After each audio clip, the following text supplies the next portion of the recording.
Hi guys, I got under fish shipment. Wait, let me check if there's any. So these are black neon tetras.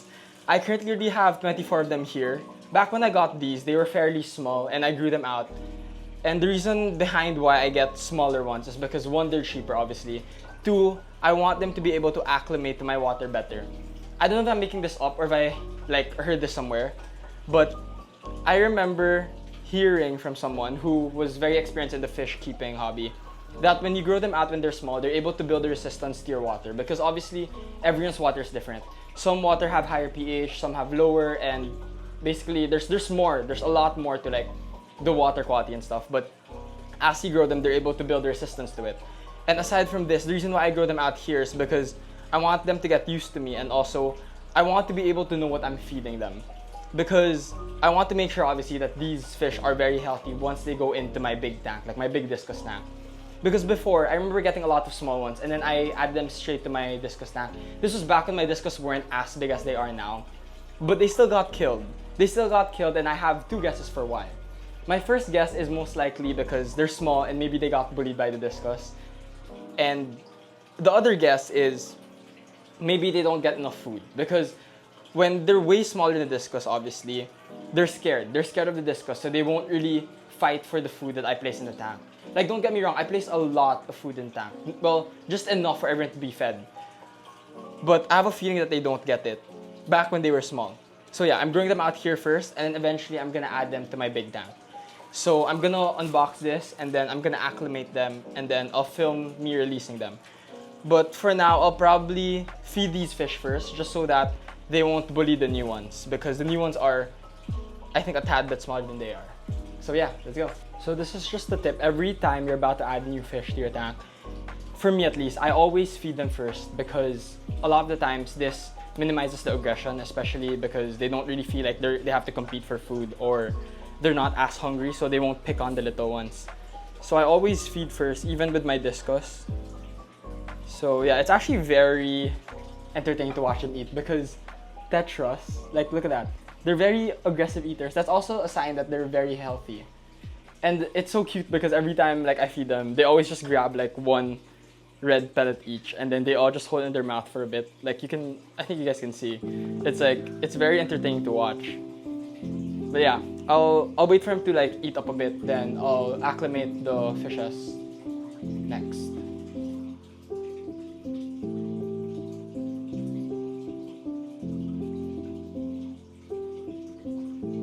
Okay guys, it's been a while since I fed them. It's been like 5 minutes or something. The pellets are basically all gone, so I'm gonna be acclimating the black neon tetras that I got. If you guys can see, they're very, very small. Like, they're very, very small compared to the ones that are here. And that's because obviously they are smaller. And if you can see, they're discolored, and that's because they're stressed. Personally for me, at least for tetras, I'm gonna be floating the bags only, unlike my discus. The reason why I do drip acclimation to the discus, it's because they're way more sensitive compared to tetras. If you have time though, I 100% do push for you to still do the drip acclimation because that allows a fish to really be able to acclimate your water way better than just floating the bags. Because when we float the bags, what we do is we only acclimate the temperature, not actually the water you have in your tank.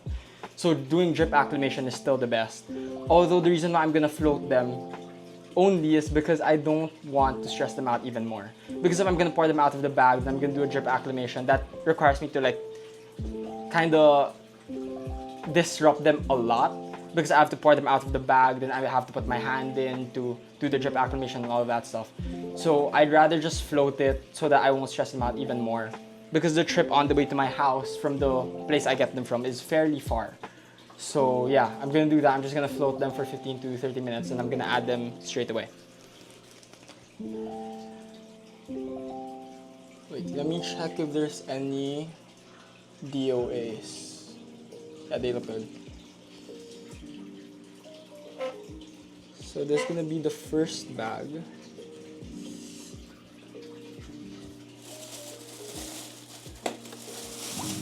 And then this is the second one.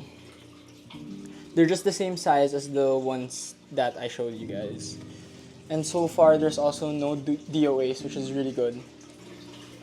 Okay, so this is gonna be the other bag I'm gonna be adding in. Shucks, it doesn't fit. Let me just remove the glass. They all fit like well. I think they put more oxygen in the bag this time, which isn't really a problem. Like that's okay.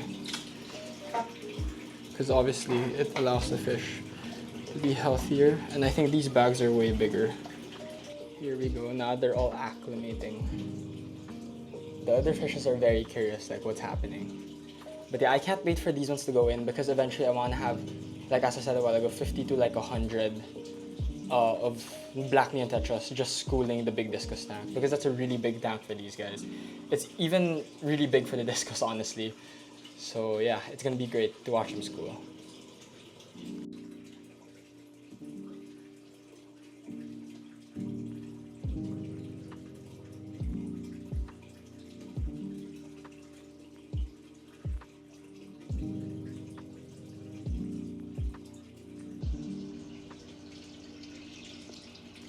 30 minutes already, more or less. As you guys can see, their colors are way better than before. They're less washed, and if you guys can see from afar without the glare of the light, you can see the stripe again in their coloration. So yeah, I'll be adding them straight in. Just like before, we're going to be placing them straight into a net to get rid of all the bad water in that plastic, and then we're going to add them straight into the net. Okay, so I won't show you guys the clip of me like putting them in the net because you guys saw that already before. I'll just show you guys me adding them straight in. I don't even know if I'm still in frame, but yeah, I'm here at the side. Like I'm trying to get them out of the plastic. I'm gonna. Whoa, that does not smell good. Okay, so also just a fun fact. So most of the time, the reason why it's very important for you to like place them straight in right after opening the bag is because when the bag like has this chemical reaction with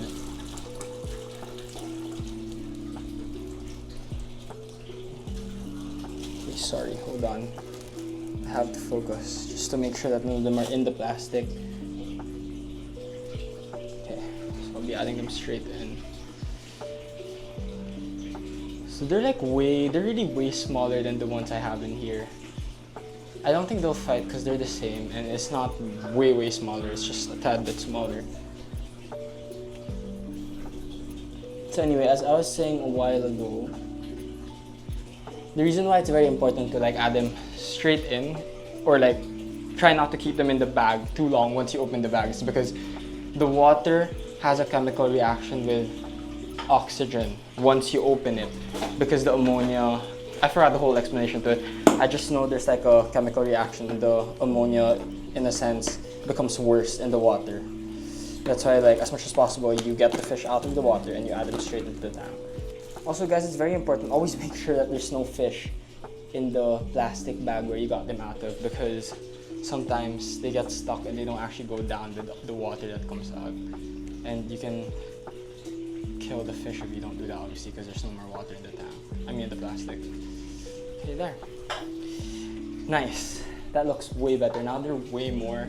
Eventually, I want there to be like 50 to maybe 100 in here, and then I'll transfer all of them into the big tank. Because this looks a lot in this tank, but once you put them in the 300-gallon tank, they don't look a lot at all.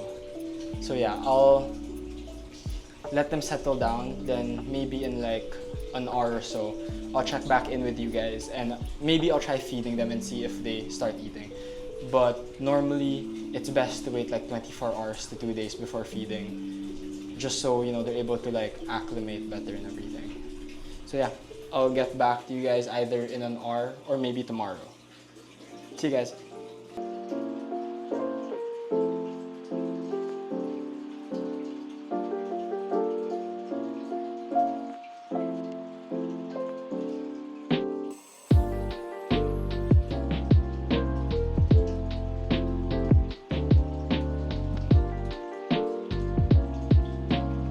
Hi guys, it's been quite a bit ever since I filmed that clip of me adding my black neons to the tank behind me. If I showed you guys won't even be able to tell the difference between my older ones and the newer ones that I added in, just because they've grown quite a bit. I've been feeding them like a variety of like bloodworms, beef heart mix, and pellets. More frequent, I feed them pellets, but every now and then I would feed them beef heart mix. One, to fatten them up, and two, just to get them used to, I guess, the diet that I feed my Discus, just so that once they move downstairs, the Discus won't mess with them and they'll be conditioned to eat what I feed the Discus. So yeah, I'll give you guys a quick update and I'll show you guys the black neons. Hi guys, so here's a quick update on my tank now with the black neons. So ever since I filmed the clip of me adding the black neons into this tank, a lot of things, well not a lot, like a few things changed. I added more plants, like I added this plant here, I added that plant there, and I added a few more plants around. I also upgraded my light, and the reason behind this is because I want to grow my plants here that I will eventually add to my big Discus tank downstairs. I don't know why, but for some reason, my plants thrive better in my smaller scapes. I think it has nothing to do with the plants. I think it has a lot to do with the stocking I do. For some reason, I had algae eaters downstairs in my bigger tank, and I never ran into issue with them eating the plants, but all of a sudden now they're eating the leaves of my stem plants, which I don't know what's happening there, but I guess like it's in their natural, like part of their natural behavior to eat plants because they're called algae eaters, I guess. But yeah, moving forward though, I'm gonna be more cautious with the fishes I put in that tank because I want to have a big Discus planted tank eventually one day. So yeah. If you guys can tell also, I don't think you guys can tell the difference between the black neons that I've added, because a lot of them are, actually most of them are all the same size already. Like every now and then you would see smaller fishes, and that's natural because obviously there would be some fishes that would thrive, some fishes that wouldn't. So yeah. So far though, I mean, I've never seen any DOAs. Like I've never seen, not DOA, sorry. I haven't seen like any of them dead on the ground. So I'd assume that none of them died. So yeah, I'll give you guys a quick feeding just so that you guys get to see the current update on them. Okay, so this is the pellets that I feed. It's a mixture of Tetra bits, and I forgot what the brand of the other pellets are, but it's a mix of both, and I don't really feed a lot. Like I usually just put like a bit of a sprinkle. If you guys can see, this is signs of very healthy fish, like as I've said in my previous clips, I think. If they're very aggressive eaters, because that's kind of how you get to gauge, oh, my fish is healthy or my fish isn't. If your fish isn't eating, obviously something's wrong. So yeah, you like to see this behavior, especially when it comes to fishes. It's a very general rule of thumb, whether they're tetras, whether they're bigger fishes, you always want to see them aggressively eat, because one, obviously that signs that they're hungry, and two, that signs that they're very healthy. So yeah, as you can see, all of them are eating, and even the smaller ones, they're all constantly competing for food, and that's really good signs. So yeah, I can't wait to add these guys to my bigger tank eventually downstairs. Another thing, just a quick update on my breeding pair.